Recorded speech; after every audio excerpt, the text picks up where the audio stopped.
വാക്കുകൾ സൂക്ഷിക്കേണ്ട കാലമാണിത്. തെരഞ്ഞെടുപ്പ് കാലമാണ്.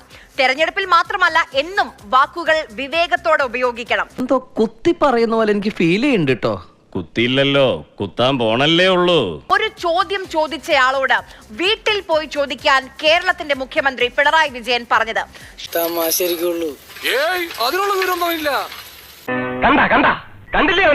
ശരിയാണ്. അതൊരു പ്രസംഗവേദിയാണ്. പ്രസംഗിക്കുമ്പോഴല്ല തടസ്സപ്പെടുത്തേണ്ടത്. പക്ഷേ അതിന് വീട്ടിൽ പോയി ചോദിക്കാൻ പറയുന്നത് രാഷ്ട്രീയ മര്യാദകേടാണ്. ഒരു മനുഷ്യനായ കുറച്ചൊക്കെ ഔദ്യം വേണം. എന്നെ കഷ്ടല്ലേ, കോമൺ സെൻസ് ഇല്ലാത്തതിന്റെ കുഴപ്പേ.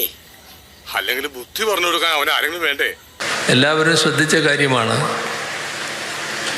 കേരളത്തിന്റെ ആവശ്യം വളരെ കൂടുതലാണ്. അത് വീട്ടിൽ പോയി ചോദിച്ചാൽ മതി. എനിക്ക് പറയാനുള്ളത് ഞാൻ എവിടെയും വെട്ടി തുറന്ന് പറയും. 10 വയസ്സുടെ പണിയെടുക്കാനുള്ള അഭിപ്രായം എനിക്കെന്തിനാണ്?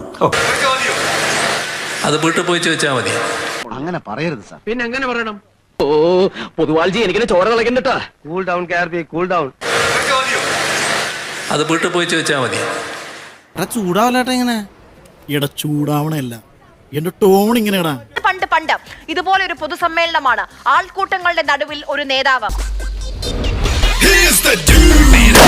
ഓർക്കണം, പത്രസമ്മേളനമല്ല, അതും പൊതുസമ്മേളനമായിരുന്നു. ഒരു ചോദ്യം വന്നു, നേരിട്ടത് ചെറുപുഞ്ചിരിയോടെ. UDFന്റെ പദ്ധതിയനുസരിച്ച് 2 കൊല്ലത്തെ കൂട്ടിക്കഴിഞ്ഞു. അത് കൂട്ടുവോ? ഇതൊക്കെ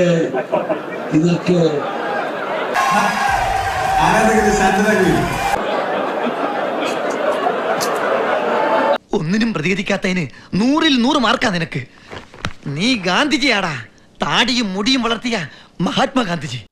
ഇങ്ങനെയും പ്രതികരിക്കാം, എങ്ങനെയും പ്രതികരിക്കാം. ഉമ്മൻചാണ്ടിയുടെയും പിണറായിയുടെയും ഒക്കെ വ്യത്യസ്തമായ ശൈലിയാണ്, ശരിയാണ്. പക്ഷേ ആൾക്കൂട്ടത്തിനിടയിൽ അധികാരമുള്ള മുഖ്യമന്ത്രി, അധികാരത്തിൽ നിൽക്കുന്ന, ഔന്നത്യത്തിൽ നിൽക്കുന്ന മുഖ്യമന്ത്രി സാധാരണക്കാരായ ഒരു മനുഷ്യന്റെ മനസ്സ് മുറിപ്പെടുത്താതിരിക്കുക എന്ന് പറയുന്നത് അദ്ദേഹം കാണിക്കേണ്ട ഔന്നത്യമാണ്.